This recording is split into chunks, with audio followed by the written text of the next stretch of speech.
Welcome back to another episode of the Friends and Family Show, always live on Channel 1 TV, coming to you from our studios here at number 5 Ola Hansen Lane in Tesano. You're very welcome to the show one more time. And today I have 3 guests. We're talking about navigating grief. That's because you know what's happening now. We've lost 8 gallant soldiers and it's very tragic. But again, when you lose somebody, people actually have different ways of losing people, or different ways of grief coming to you. Today, we're going to talk about how to navigate through this moment of losing that particular person or people in your life. You can be part of the show. Send me a message via WhatsApp on the number 020-444-7033. Don't forget to add your name and location. And do not forget to add the hashtag Friends and Family Show when you send me a message. My name is Noyo Kwote. You can find me on Instagram at na_oyo_Kwote. Don't forget to hit the like and the follow button. Well, one more time, you're welcome to the Friends and Family Show. Today is actually going to be quite solemn. We'll take it nice and easy, and then we'll just go down this nicely. But, you know, quite peaceful. Hang on, I'll take a breather. When I'm back, I have 3 guests who are going to share how they navigated through the period of grief. I'll be right back.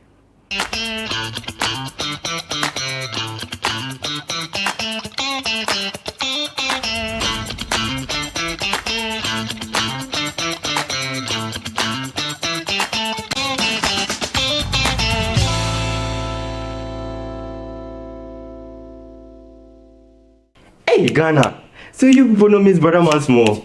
If you knew, it's your boy.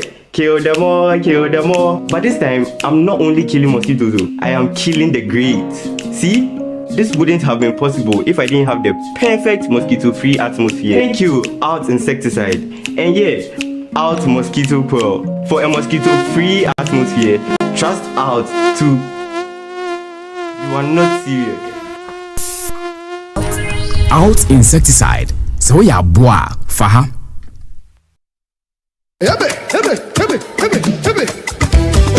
This August, get ready for an unforgettable night of worship and celebration as Perez Music presents Glorified, dubbed His Love and Kindness, ministering live Perez Music alongside the legendary Daughters of Glorious Jesus, also ministering Joyful Way Incorporated, Minister Gabby Akwe and Edom Evangelist. Join us on Sunday, the 31st of August, 2025 at 4 p.m. sharp at the Victory Bible Church, Awoshi Dominion Sanctuary for an evening of powerful ministry and praise. It's absolutely free. But if you would like to support this ministry, you can do so by purchasing our special event merchandise or call 0557 116 607. That is 0557 116 607. Let's come together and raise a sound of gratitude for God's love and kindness. It's going to be nothing short of heaven on earth. This event is proudly sponsored by Eddie's Pizza and powered by Rima City of Worship.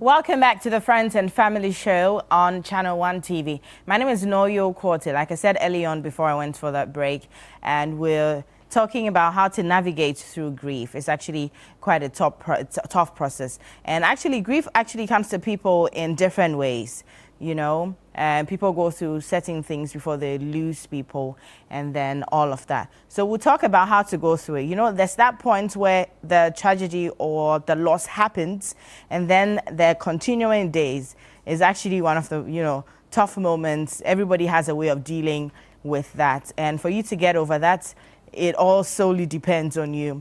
So we're just going to share how people navigate through grief.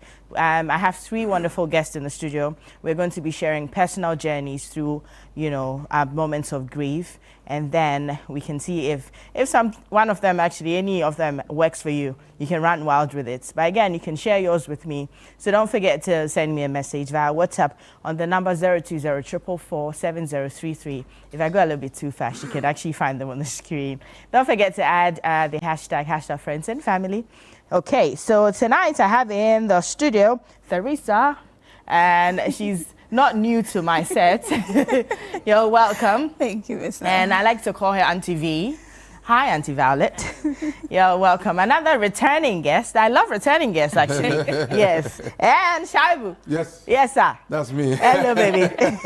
So all my guests have actually been on the set before, so we have that rapport. We're going to have a wonderful conversation. So tonight we're talking about navigating grief and looking at what's already happening. And so tomorrow is actually going to be a week since we lost the 8 in that helicopter crash. May their souls rest in perfect peace, and we actually say our condolences to each and every one of their families. It's tough to talk about it, especially how it happened.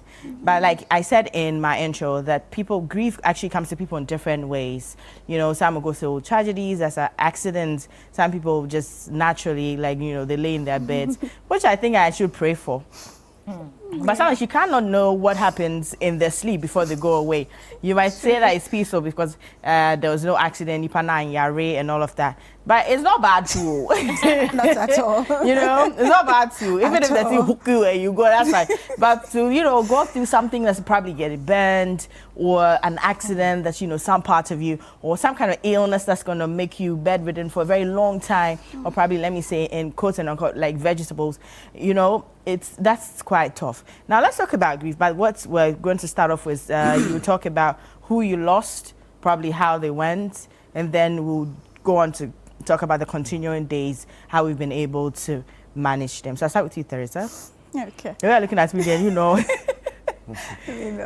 right. So I lost my dad. Right. About 5 years ago.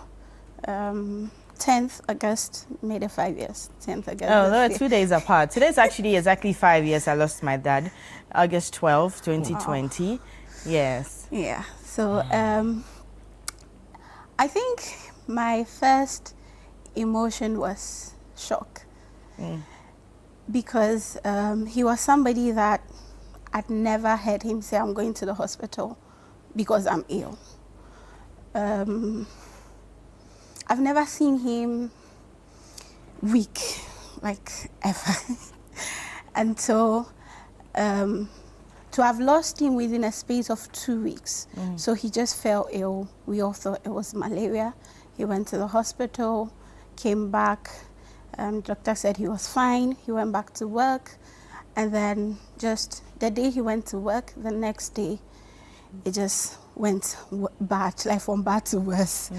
And so just a week after going back to work, and then we lost him. I was with him for the week that he was in the hospital where it got really bad. And then because I was practically living in the hospital with him, then I went home on a Sunday after the church members had come to visit.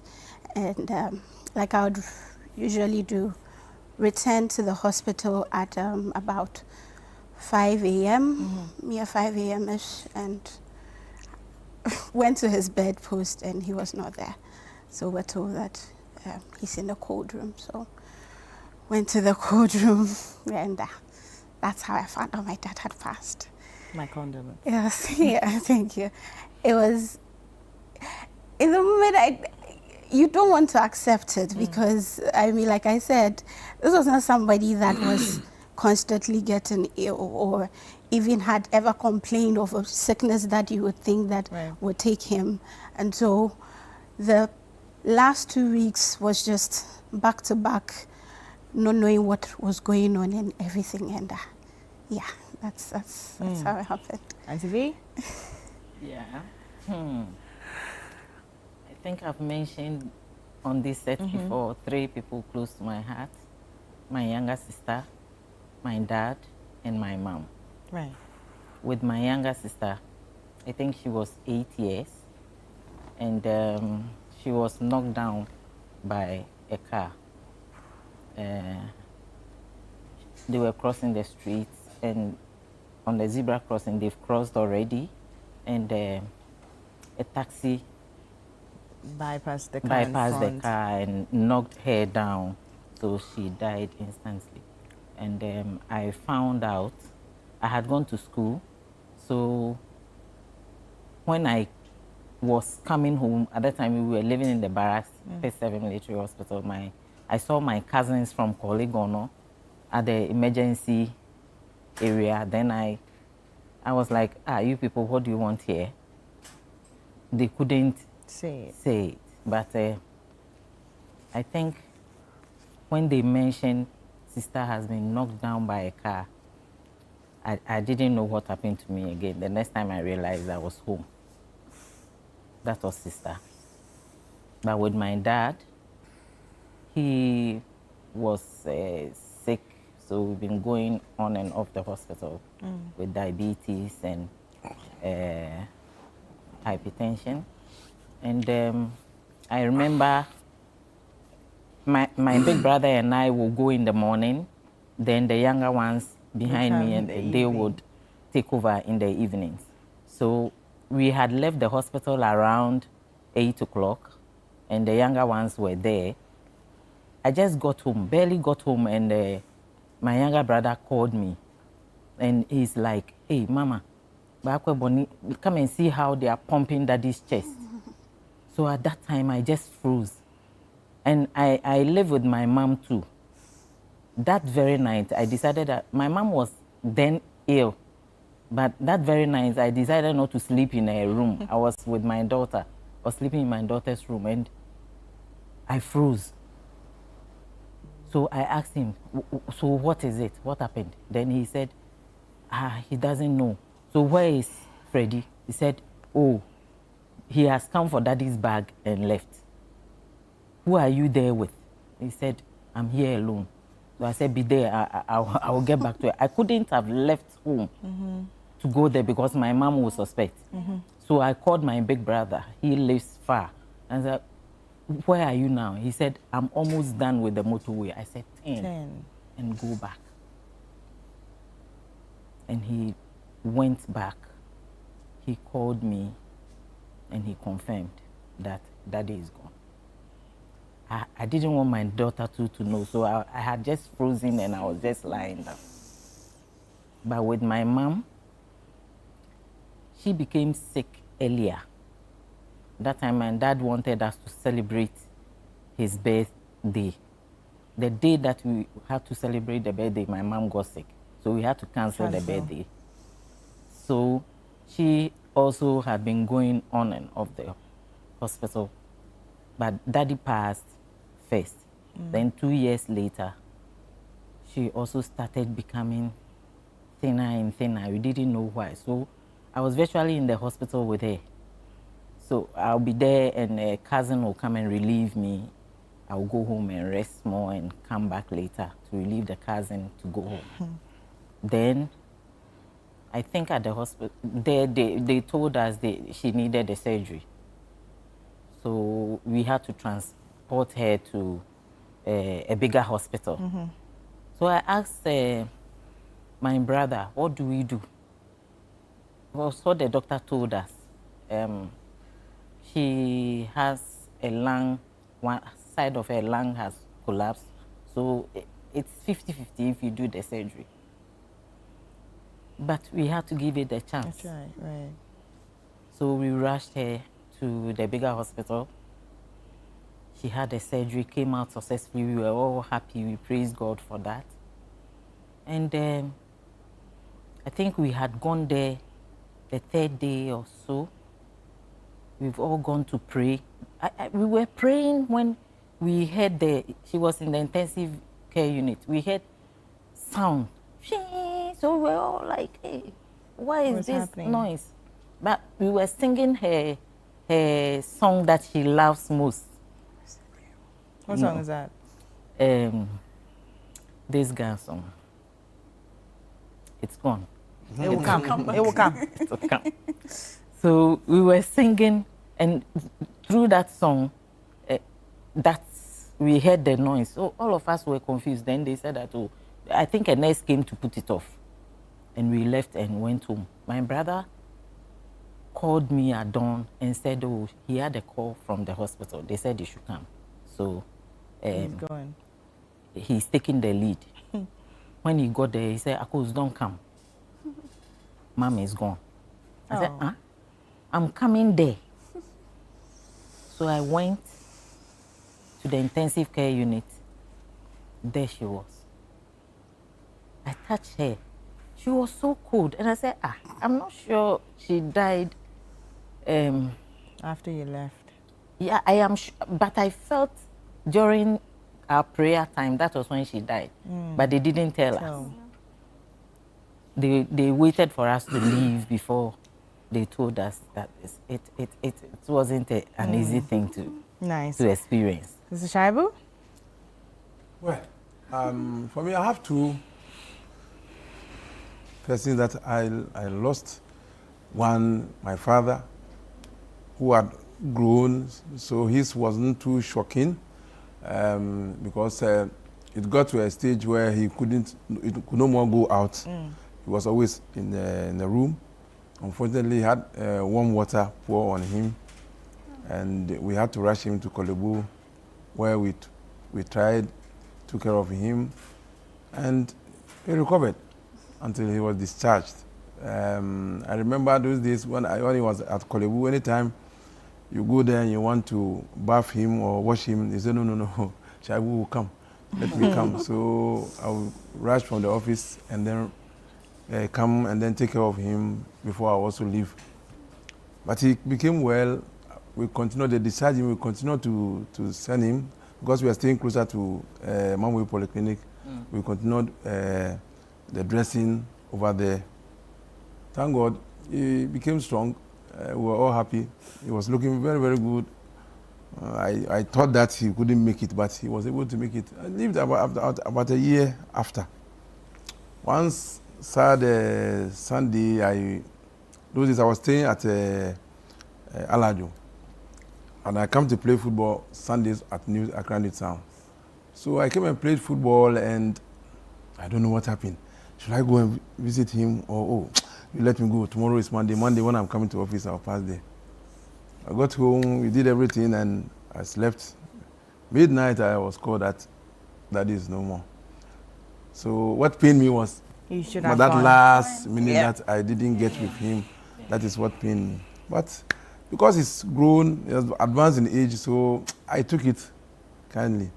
But I was the same person who came and bathed him and then cleaned him nicely before he was sent for burial. But the one that pained me most is my wife. I lost my wife. That was 19th April 2021. She had to go through a lot. She went through a lot. She was having this issue of, she said fibroid. But if you tell her to go to the hospital, because in our community that we live, you hear so many stories. People will tell you things. I remember one time I went to the hospital, the first time that they were going to, how do you put it? I can put a drip on me. It was difficult. I was afraid because I had seen the first person who went it, the way the child was crying. I thought it was something that could harm you. But when I went and I didn't feel anything, but the scare alone. If I had the opportunity, if I was strong at that time, I would have it. It's okay. I'm well. I'll start marching. But that's how it is. So she was skeptical about going to the hospital for this fibroid surgery and things. They say, if you go and do it, if you do this. But she will have the strength and courage to tell others to go and do it. And she was able to do that and lure one of a tenant. And then she went and did it. But she won't. I'll be there, and then she will just tune some. There's a TV station. She will just tune and say, this place, they said they can give you medicine to shrink your fibroid. I'm saying this now so that people who have the habit of saying that you can go and drink some medicine to shrink your fibroid, please. I'm not a doctor. But any health condition you have, go to the right doctor. place so that you get the right diagnosis and all that. So because it was on TV, it's not everything on TV to that is wholly through. They are also doing their business. So, well, I said, okay, the stomach was just protruding in that order. Hey, okay, let's go. So we went, we did almost everything. They gave her drugs and all that. While she came home and she was taking the drugs, I wasn't seeing anything. I said, no. You can't go to a hospital and after 24 hours, you are still feeling. So I said, no. For me, we have been there once. Okay, let's go back and complain that you have been taking the medicine, but still you don't see any improvement. We went, they gave us another, I'll say it's concoction. We are not saying it as medicine. We came home and it still wasn't working. So I told her that, look, from this minute, you are my responsibility. I will not allow you to go to a different place, another place. And get something else. I will want to take you to a very good hospital so that even when you die, even if it's Kolebu and you die there, my heart will be full that, yes, I did my best. But to be going to such places where if you are no more, and I'm asked, I say, why didn't you send her? You see, so that I was feeling that guilt. So I told her no. But I only said it in passing, that I will be happy if you die in a very good hospital where everybody can attest with that you got the best care, but life wasn't just for you. And so we got one good gynecologist who is at Lekma. So when he saw the situation, he said, no. This is not a fibroid. This is tumor. Because it has grown beyond the reasonable size that it could be. So, but it's an emergency. If I want to book you, it will take you like a month, and the way your condition, you cannot stay. So 2 days, I think that was Tuesday, he said Thursday we should come to Lekma. So I took her to Lekma, and then he was able to do the surgery beautifully. And then 2 days later or so, 3 days or 2 days later, she was discharged. Because after the surgery, once you could start working, then they know that you can come home and then recuperate. So it happened that way. And after that, when we went to visit him, he said, when you came, I told you that I will do this surgery for you, and then you'll be healed. But there was one interesting thing. I was so happy that they have been able to do the surgery for her. So we were asked to do this biopsy report and all that. I went and got the results, brought it to the doctor. The doctor gave me, and he enveloped the report, and then I think wrote some note on it that we should go to the oncology department at Kolebu. I wasn't so enthused.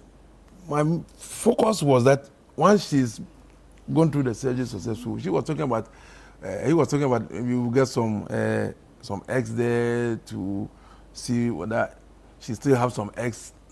Talking about giving birth. I said I wasn't concerned about giving birth. That wasn't my concern. If she's well, that's all. To go and look for that she has some eggs there because they have done the surgery.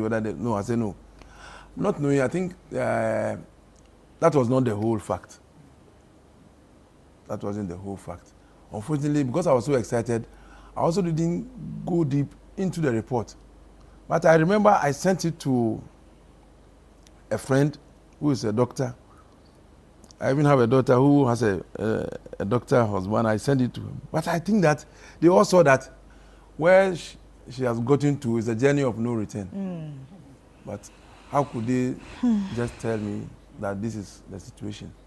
So the surgery was done in November. She lived November, December. December we did the election, 2020 elections. After the elections, January came, February came. Then we had a son who was getting married. So he got married in February. We were so excited. She was also excited because when we started the process, that was when she was having the issue, so she couldn't join us. So when in February she was there and then the marriage went on, she was so happy. We were all cheerful. Just immediately after the marriage, in March, 1st March, the pain started again. What at all is this? So I said, okay, since the doctor asked us to go and we didn't go, let me go back to the doctor and find out, doctor, this is what the lady is experiencing. Then he quickly wrote a note and attached it to the report that I was holding. I should have sent to oncology, I didn't. When I went to the oncology department at Kolebu, that day, it was difficult for me because my wife was in pain. She was in serious pain. I didn't know that painkiller, we have them in different levels. I didn't know. Oh, I was so greenhorn. I didn't know. My wife will have to be sustained on morphine. Morphine, you cannot buy it. It's not an over-the-counter medication. So when we went to the oncology department, sometimes the health sector, those who man the front desk, some of them are good, some of them too. Most times, I think they will exacerbate your situation. Because I didn't know that you have to go and book. Yeah, I didn't know anything because I've never been there before. I've never experienced it. So when I went there that day, it wasn't easy for me. They would say, oh, they gave me 1 month. I said, 1 month? My wife is in pain and she's going to die. You are telling me that 1 month. I won't agree. So I had a friend who works at one of the labs outside Kolebu called Stanley Ninonote. He did a human job for me. I had to call him. I had to come, go see some of the doctors, and then they quickly did some prescription for me. And then I think they also shortened the day that we will go. So, but they gave me some prescription which could hold her for some time until our date. So we came. We came the first day we came to the oncology department. It went well. But they were also marvelous. Oh, such a young lady. And you have been afflicted with something like this. So. Okay, I'm just going to give you a minute to hold it together. I'll take a breather. I'll be right back. We're still on the Friends and Family Show, and we're discussing how to navigate through grief. I'll be right back.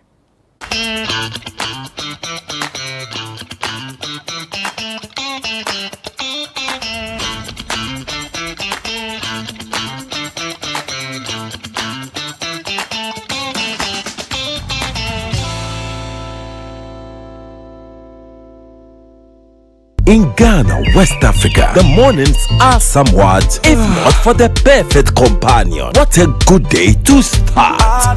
Work is always effective with NASCO Home Appliances. Classic home appliance for the fisher folks. And Nijepa, I want NASCO feel. NASCO, bring home happiness.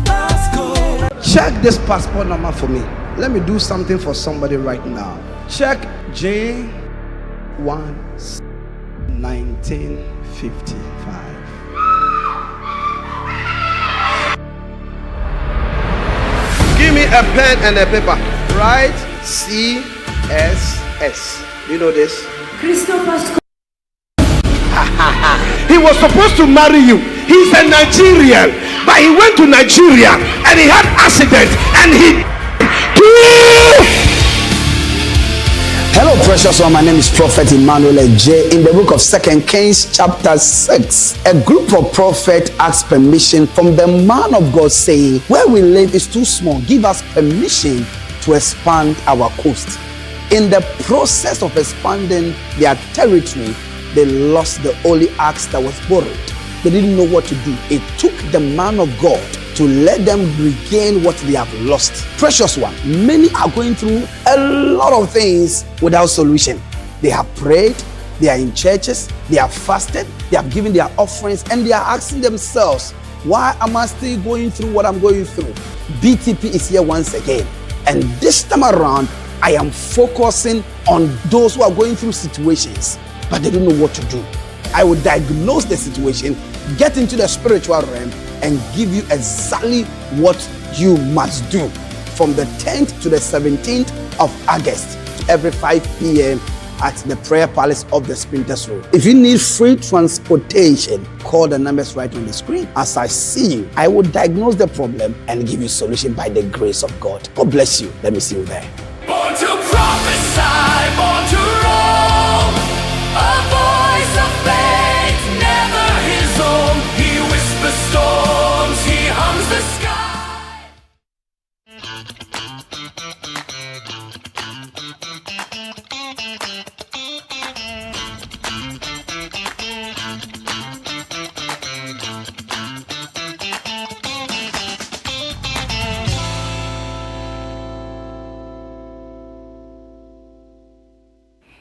All right, you're welcome back to the Friends and Family Show.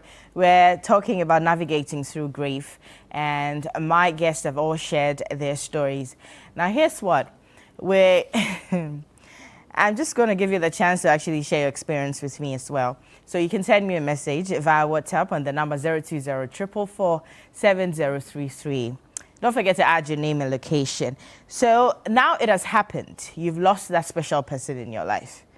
Mine actually was quite in a period of 9 days. My dad was sick on a Monday, and then the next Wednesday, by Wednesday, he was gone. It was that short. So he had a stroke. He was hit by a stroke on Monday, the next Wednesday. So on Tuesday, he was fine. You know that thing where like they are like, like, you know, he's coming home. Yeah, so that Tuesday, he was fine. He was writing because he had a stroke. He couldn't talk. So whatever he wanted to say, he would write on a piece of paper. He put all his informations, whatever. I knew that was it. Because he put his passwords, his, codes, his bank details. He put everything on a paper, folded it, put it in my pocket. So that was it. The next morning, they do that thing, press the church. What's this? They call it some name. CPR. And then they called the time for me, 7 a.m., August 12, 2020. Now, yes, but now you have come through. And then there are days ahead. Like, you can't say that because the person has left your life, it ends with you as well, So you have the next day, the next 2 days. They say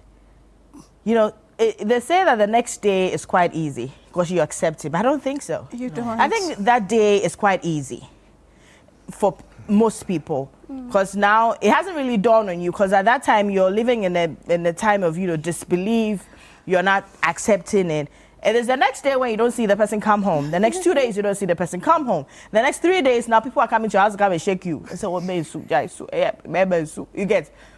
That's when, the whole thing, I don't know how to, it hits you proper. Now people are coming to share their experiences with this person that has left. And then you realize, you're living with actually, a good person or, a much better person in town and all of that. Now let's go through the daily habits. Okay, now the person is gone. It says you against the world. What are these daily habits that, you can actually hang on to? Let's say, what do you do in the morning when you wake up to tell yourself that things, it's going to be fine? There's not a day that you won't. It's been 5 years and not a single day that my dad hasn't crossed my mind. There hasn't been a single day that I haven't said that, Charlie, if this man was here, things would have been better. Or if this man was here, would have helped me out with this. Or things would have gone and taken a different turn. But you still have that kind of habit, something you do to ginger yourself and say, you need to move on because at this point, salvation is personal, So you have to move on. What are these daily, habits? Do you talk about it? Do you sit on it? I think for me personally, the expectation is that the subsequent days is when you would probably feel that this is happening. I don't think that I did that. And I think that a lot of people who lose very close family do that as well, where you're focusing on making sure that everybody around you is okay and not feeling the pain too much and taking the pain well. So for me, what I did during that period was things had to get done. You need to make sure you're getting death certificates. You need to make sure that you are informing people, like family people and all of that. So for me, I think that's how I coped with the early periods. Because I think that if I had sat down to wallow, yeah, maybe wallow is the word, or go through it, I'm not sure I'll be here. Because I remember the day that it actually hit me, which was weeks after. I was on the phone with someone. I said, I think I want to die. Because you have people around, but you're feeling alone. I'm a daddy's girl. Welcome to the club. I'm a daddy's girl, and so although my dad was not the soft kind of father, he was the very strict person. But they always you have know that soft spot. Yes, Yeah. they have that soft spot. Like I can call my dad and say, I want to talk to you. I say, come to the office, let's talk. And so I knew that if I had stopped for a moment and just felt it, it would have been bad. So for me, how I dealt with those days was, okay, what needs to be done? Who needs to be taken care of?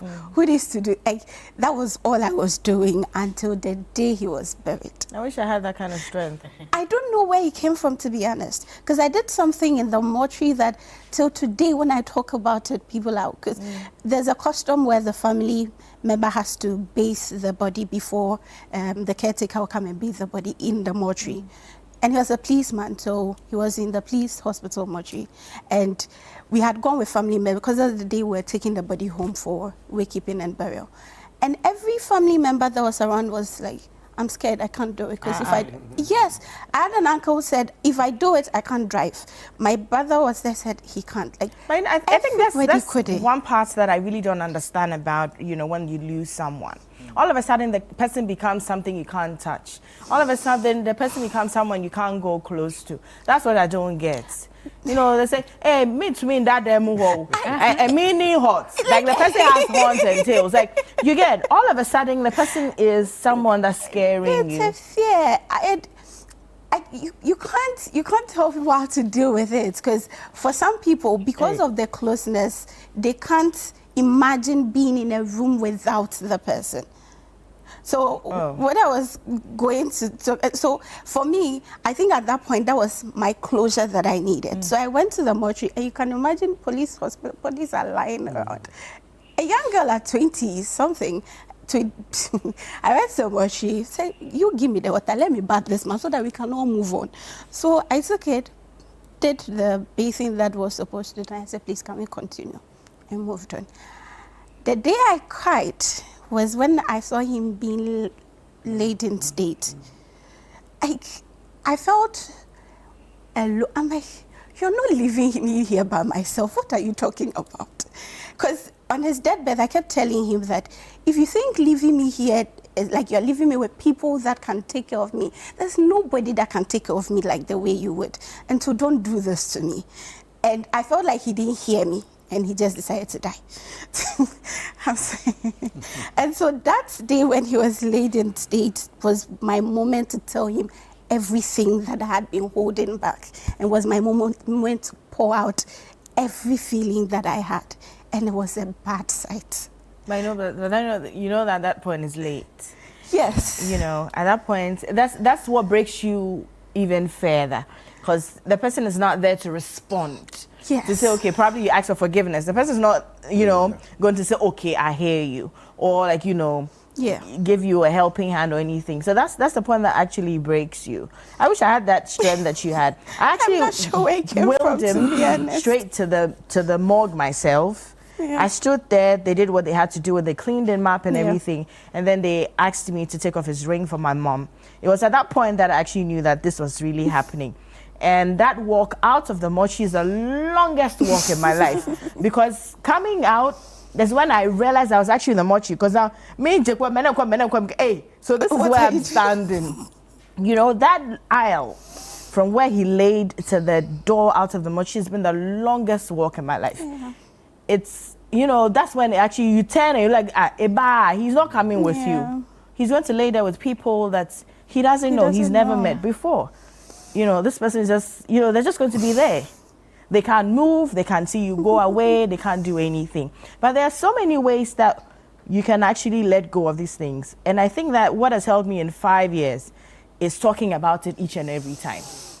You know, each and every time I talk about it, there's a less point of me breaking down. Yeah. You know, because I see another angle to the whole thing. Yeah. That's okay. it was his time to go. Yeah. It becomes, the weight becomes lesser the more I talk about it. So it's like I have come to terms with it. Whether I wail, whether I roll on the floor, whether I put a vuvuzela and call a community meeting, he's not coming out. He's not coming back. Daily, I think I wake up in the morning and I say thank you. That's how I've been able to, you know, I wake up and say, well, thank you for doing this for me. Yeah. Thank you. If it hadn't been for you, I wouldn't have gone to this school. I wouldn't have been here. I wouldn't have done that. So I say thank you a lot, although in the midst of tears. But the minute the tears are done, you think you feel a bit lighter, you know? You feel a bit lighter. I've been able to talk to my mom about it intensely. We only do like, oh, no more ebi and kwe. You know, no more ebi and kwe. When I birthday, no more. So it becomes lighter. So when my mom doesn't give me that energy of she is sad, we move on. But the minute she goes like, I'm out. Because you can't drain my energy, sister. You get it? So I've realized that she's noticed. Yeah. So we casually talk about it. Like this morning, I go like, oh, no more than 5 years. Saying, yeah, no, 5 years, say bye. But then we're done. But if we go back and say that we're going to talk, you know, you will sulk, you do everything, you go back to same setting. Then what is the use? That's another way to look at it. Yeah, so I think that talking about it also helps. And then the crying part, to say, Berman, you cry it out. Yes. Me, when my dad died, my daughter was just a month old. I was breastfeeding, but I will cry. No, because those that will say that, oh, Kefia, mommy, feel it. You end up getting goiter, please. See, there's one interesting part of the whole show. If the person is not within, that is why we need those people. Right. They can continuously tell you, mommy feel him. Because they are not feeling what you are feeling. Exactly. Right. So for me, in my case, I was so fortunate. Even on the day she was going to pass on at Kolebu, I had my mates, my colleagues at work. I had a lot of people who came around. I didn't understand at that moment, especially that last moment the doctor was going to break the news to me that, and I was very, very happy. Yes, I was happy that what I said about some 6 or 7 months ago had happened, where doctors, we had about 6 doctors on her, but they still couldn't do anything. I was happy and proud that I was able to make sure that I took her to where she could get the best care. It's just that it wouldn't happen. Yeah. The doctor mentioned that, look, when my colleagues came, my friends came, he said, look, your brother has done everything. Any medicine we ask him to buy, he will buy. Anything we ask him, he will run and go and get it. But we have done everything medically possible, but she's not responding. If somebody is not responding medically, what is the rest? So I started crying actually that day. I started crying, put my head. So my wife is going to die. That was my chorus. So my wife is going to die. So my wife is going to die. My wife is going to die. So my wife is going to die. So my mates who came, they did so well. Actually, the one at Kolebu, Nino Enote, thank you so much. He placed a message on the platform that who is close so that you come here because our brother is going through a lot. Because they know me. I'm a very free person. I'm a jovial, I'm affable. But this day wasn't the day for that. So they quickly came, they held me. Why were you holding me? So apparently they had gone to the doctor. Doctor said, no. They want to see me because even any time that I will come, they want to see me first. Because they don't know them, they cannot give them information. So when I went there, before he told me, so they held me. Not knowing, I hear that some people, if they hear the news, they can run. Yeah. Yes. That was my younger brother. Speed. So out of the building. They held me, and then this my mate Grace Gaba. Yeah. She also held me. She was one of the first persons to come. Then my office, my boss was there. My brother Farouk, all of them came around. My in-law was also there. So they held me. What's the news? The doctor broke the news that she couldn't make it. It wasn't easy. Come and see a big man like me. And there are no big man who did the full glare. There's no big man. But I was crying and crying and crying. But the way they held me, they did well. I think that was the best thing they could have done, because for me and my wife, we had a bond that wherever I went, she would be there. Even school programs, old school programs, my year mates, they know her. She bonded with them. She became like an affiliate, or how do you call it? How do you call it? Associate member. So, and even not apart from my year group, even the larger Onukwe, that's the larger family, she also gets along very well with them. Like she said, she cooks for everybody. For everybody. She cooks for my year group, she cooks for the larger old students and all that. And she's been there with me. And in fact, even when I was in school, when I started my degree, 2 years after, I deferred, because raising money to go to school was difficult, was very, very difficult at that time. So I had the opportunity to travel to Turkey. When I went and came back in a month, she told me that we have to go back to school. And I'll be playing games with her. For five weeks when school started, I had not gone. I said, hey, this thing that you are doing, if graduation time comes and she sees that you are not part, won't the trust and the love that she has for you go down? So I told myself, okay, let's do it. Then I started. That 5th week, I said, no. I just went. Where is the money? Where is the money? I started. I bulldozed my way, and I completed. So I dedicated my set to her. And thank God, beautiful. Now I've also finished my master's. You know, that in this, although congratulations. Yes. I've also finished my in this moment, we have people who actually stick closer, not necessarily family. We have like people that are always there to help. What did anybody at all do? You know, when the hearse came, he carried the coffin, and you know that there are people that don't do certain things that you say, this person, you know, if that person hadn't been there. Do you have anyone like that during the moments that you were going through grief? I would say that I have 3 brothers, so most of the running around was done by them.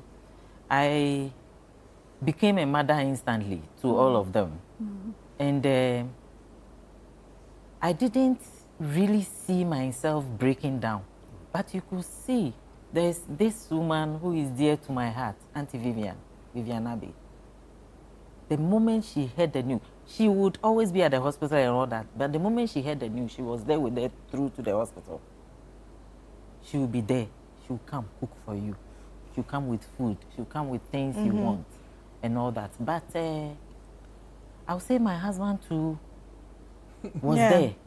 He wouldn't let you know. All that he would say is, of course, why? But I will be there, especially when my mom died, and his younger sister will come. And I'm like, yes, baby, what do you want? Oh, my brother say, what you want? Oh, me met now on chain. And by this time, only antenna not to watch TV. That is when I noticed that the people, they're paying attention. Yes. The support. And I give it to my younger daughter too, Anne-Marie. She's so supportive. As young as she was, the way she will be with you, you really feel that she is giving you the support, you know. She wouldn't say anything, but she's just there. The presence, putting her head on you and just holding you and rubbing you. But she knows what's happening. Oh, yeah. Yeah, she knows what's happening. I had 2 friends, 2 people, major people. You celebrate them? I would, actually.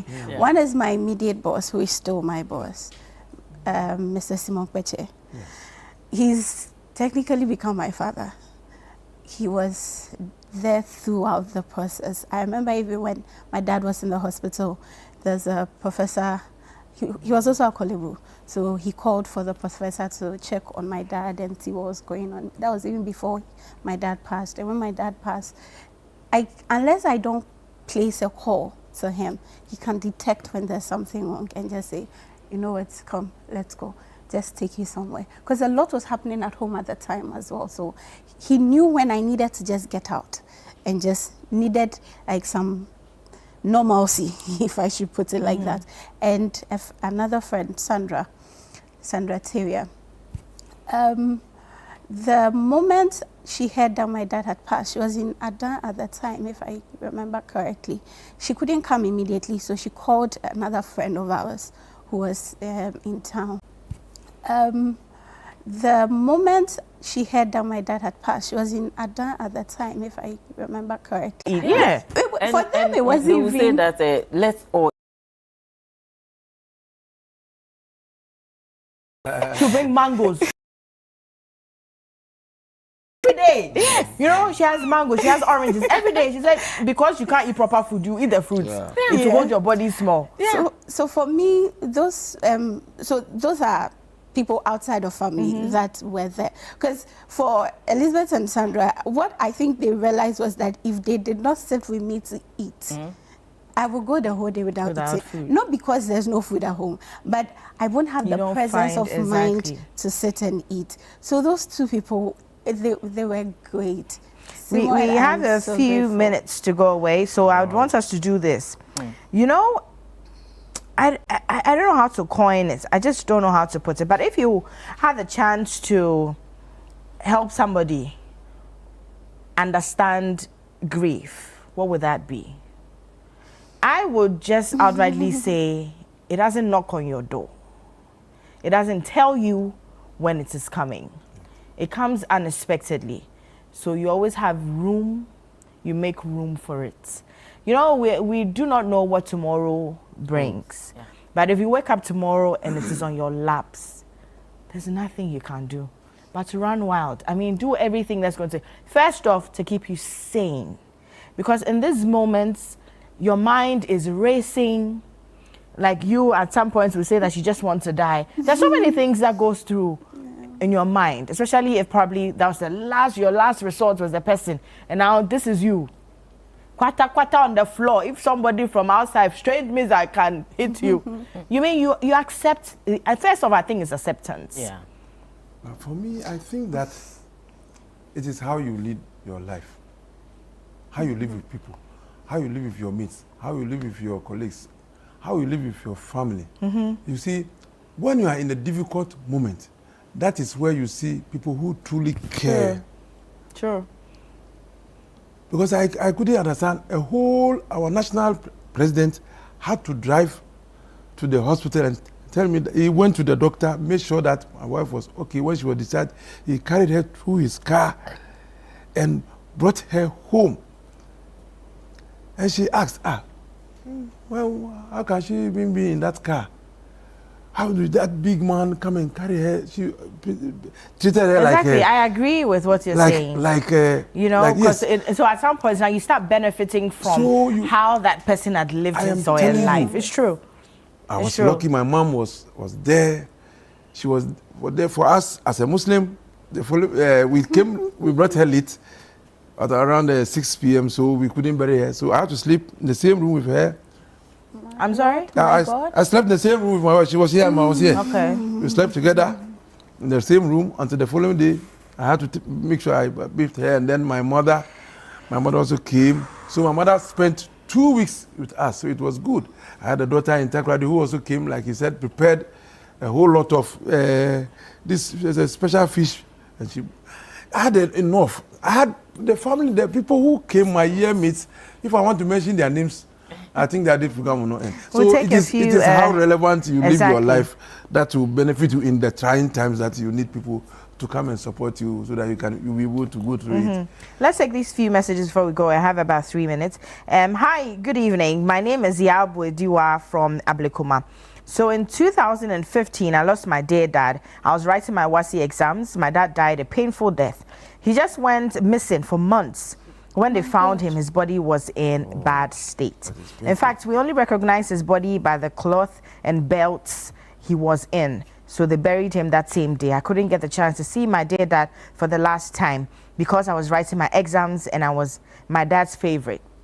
They couldn't tell me when I got to find out after my exams. It was really devastating for me. It's been 10 years without him. It hasn't been easy. I miss him so much every day. Now, good evening. I'm Bassett from Takwa. You might think you are strong, and so you lose the person you love most. May God give us the strength to face such challenges. Shalom. And good evening to you, Noyo. Please hope you're good. I'm very well, thank you. I'm enjoying the program though, but it's quite unfortunate for me. Navigating through the grief was about my granny. She had been sick for some time. All we could hear is that she's no more. But when she was recovering, she called us on the 13th of December 2021, and on 16th of December 2021, she passed on. 3 days. We received the call. We didn't believe it because Granny meant a lot to me. I cried all day and even blacked out too, and was rushed to the emergency till I recovered, thinking it's not true, but it was true. She's passed on. I'm Akosia from Nsawam. And this is Hajia Hafsa. Mr. Shaibu is so cordial with his wife. She will forever be in his heart and will always miss her special Opoku Jollof. That's nice. Oh, now you remember the taste in your mouth now. Yeah. Well, thank you so very much. I wish we could go on and on and on, but I just want you to know that grief is actually part, losing people is actually part of this life. You know, it's inevitable. Everybody's going to have that final, take that final breath at some points. But when it happens to that special person, I'm just hoping that you have enough strength to go through it. Usually we ask for strength because if you do not have the strength, you will not go through it. My condolences to anybody that is actually going through the period of grief. If you've lost one person or the other, I hope that you get enough strength to run through it. Well, I'm still celebrating my dad today, 5 years ago. By this time, my son quine. But I'm okay. 5 years today, I'm okay. I've accepted it. We move. I know each and every day he's looking out for me. So I hope that all the people you have lost are also looking out for you. They end up being our guardian angels. So we accept it. Good night to you. Enjoy the rest of your day. Mwah.